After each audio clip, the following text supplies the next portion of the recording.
Este podcast forma parte de Evox Originals. Disfruta de este avance.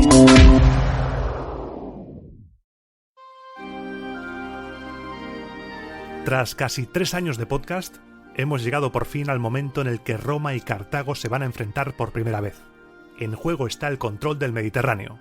Pero antes de adentrarnos en los conflictos que sin duda cambiarán la historia de este lado del mundo, es necesario que conozcamos mejor a la gran enemiga de Roma.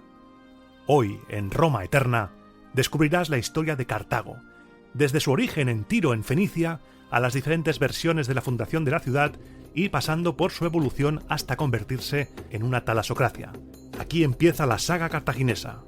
Aquí empieza Cart-Hadast inmortal.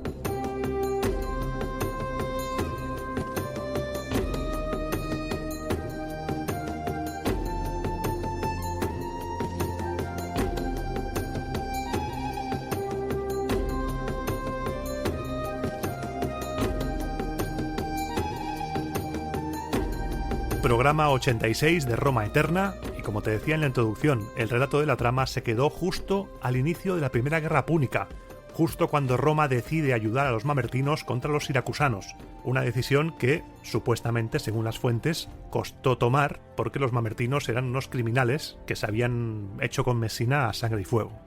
Y llegados a este punto, es el momento de hacer algo completamente diferente a lo que ha sido el podcast en estos últimos 3 años. Por primera vez voy a dedicar programas exclusivos a un pueblo diferente al romano.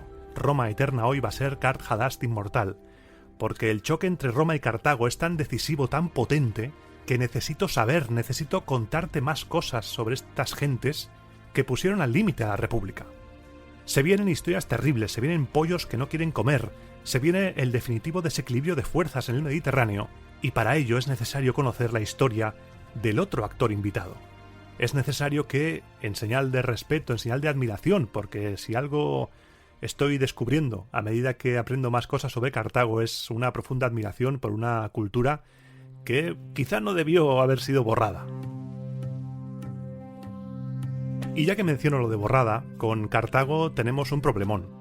Un problemón que si lo pasamos por alto nos puede contaminar todo lo que yo te vaya a contar sobre ella. Verás, te cuento.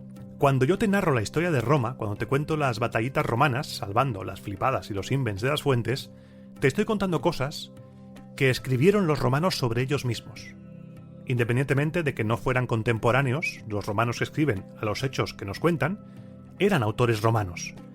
También los hay griegos, sí, pero a lo que voy es que existen fuentes romanas que te cuentan la historia desde el bando romano. Con Cartago pasa algo diferente, y que puede lastrar a la hora de divulgar un relato sobre esta cultura. A pesar de que se está trabajando a nivel arqueológico, de que existen inscripciones, traducciones de textos púnicos, la principal fuente de conocimiento, de información que tenemos sobre los cartagineses es lo que han escrito sobre ellos autores griegos y romanos. Y ahí está el problema, que son autores que no eran en absoluto objetivos en el tratamiento que le daban a Cartago. Tanto griegos como romanos eran enemigos de los cartagineses. Los romanos por un lado por lo que te voy a contar, las guerras púnicas, sí, y los griegos porque llevaban muchos años pegándose con ellos por el control de Sicilia, de Córcega, de Cerdeña. Por eso, estos autores que van a escribir sobre Cartago muchas veces nos van a trasladar una visión distorsionada y desde la inquina, desde el odio de lo que era Cartago. Los mismos que borraron a Cartago del mapa nos cuentan su historia y su visión de ella. Como por ejemplo Polibio. Polibio estuvo en Cartago en la Tercera Guerra Púnica, una guerra infame, si es que hay una guerra que no es infame, pero es que esta es muy infame. Estuvo con Escipión Emiliano y nos cuenta lo siguiente: la ambición y avaricia innatas en los cartagineses desolaban a Cartago, o la faltada sin piedad de otro griego, Plutarco, que hablando del carácter de los cartagineses nos dice lo siguiente: áspero, sombrío, sumiso a los poderosos, duro con los súbditos, extraordinariamente indignos en situaciones apuradas, absolutamente prontos a los estímulos de la cólera, permanentemente intransigentes en las decisiones una vez adoptadas, reservados y bruscos frente a los finos modales y la gracia. Plutarco escribe esto y se queda a gustísimo, más ancho que largo.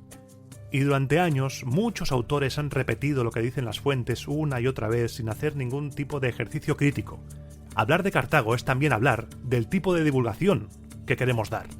No puedes poner en tela de juicio, por ejemplo, una batalla, pero dar por válido que Plutarco dice que el carácter de los cartagineses es así porque le ha dado la gana que sea así.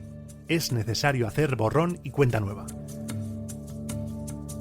Te voy a pedir un esfuerzo, te voy a pedir que por favor borres todo lo que creas saber sobre Cartago, borra todas las opiniones, todas las faltadas de autores romanos, griegos, autores contemporáneos, esos autores que compran el relato de Cartago, de esa Cartago salvaje, para tener un buen bait.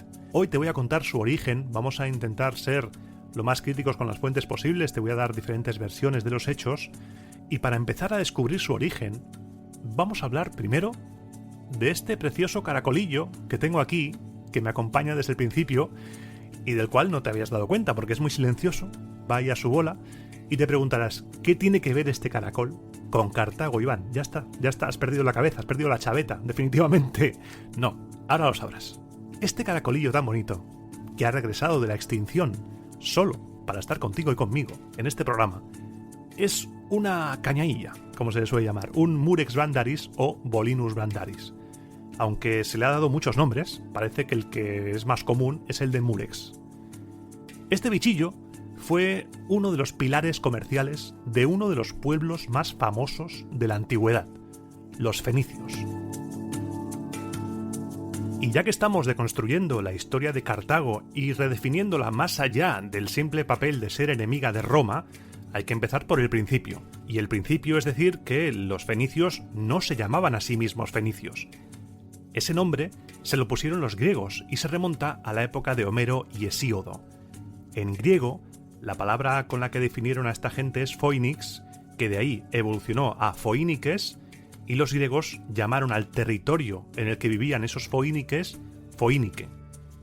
¿Y de dónde sale este phoenix? El significado de la palabra, te tengo que ser sincero, es un cacao. Es un cacao, no se pone nadie de acuerdo, hay diferentes explicaciones. Voy a intentar resumirlo de manera que no nos dé un infarto, porque los griegos, ya los griegos antiguos, se las vieron y se las desearon para encontrarle el significado. Uno de los significados de phoenix puede ser derivado de foinos, de rojo, de ese púrpura, por el que ya parece que eran famosos estos foíniques desde muy antiguo. El púrpura, descrito por Plinio en su Historia Natural como del color de la sangre cuajada, oscuro a primera vista pero brillante cuando se lo mira de arriba abajo, se convirtió en el tinte más apreciado de la antigüedad y en un auténtico objeto de lujo solo al alcance de muy pocos bolsillos. Tan exclusivo era el púrpura que acabó asociado al poder, y en Roma era muy apreciado. La tradición romana nos cuenta que Rómulo utilizó el púrpura en la trávea y que poco a poco fue utilizado como señal de jerarquía social. La toga praetexta, por ejemplo, iba adornada con una franja púrpura. La ropa que se llevaba en el triunfo era púrpura. Es un color que ha quedado para siempre asociado al poder. Plinio nos explica el proceso de elaboración del tinte de una forma un poco loca, porque nos habla de dos tipos de caracoles y que utilizaban a unos para que abrieran el caparazón de los otros y así coger una pequeña glándula donde estaba el tinte. Un lío. Básicamente, lo que hacía falta para hacer el tinte era un montón de caracoles. Es tremendo, un montón. Cuando te digo un montón, es muchos. Aproximadamente para teñir 1 kilo de lana hacían falta 200 gramos de tinte. Y para tener 1 kilo de tinte era necesario machacar 50.000 caracolillos. Sí, machacar. Se recogían los caracoles y se mantenían con vida en grandes tanques de agua salada, y a los grandes se les extraía la glándula mucosa, que era de donde salía el tinte, y si eran pequeñitos, directamente se machacaban junto a la concha hasta conseguir la pasta que era después el tinte.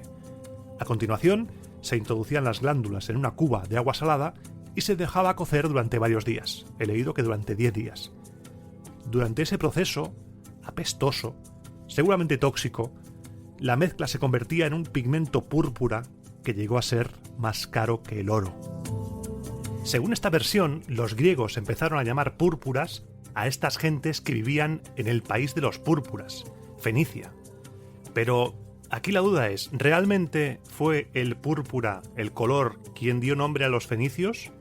¿O fueron los fenicios quienes dieron el nombre al color, al púrpura, al tinte?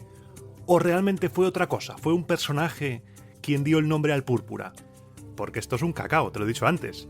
Plinio nos cuenta una leyenda protagonizada por un héroe llamado Phoenix que dice que inventó la púrpura. La leyenda nos cuenta que un pastor estaba un día con su perro paseando cerca de Tiro haciendo sus cosas de pastor y de repente ve que el perro...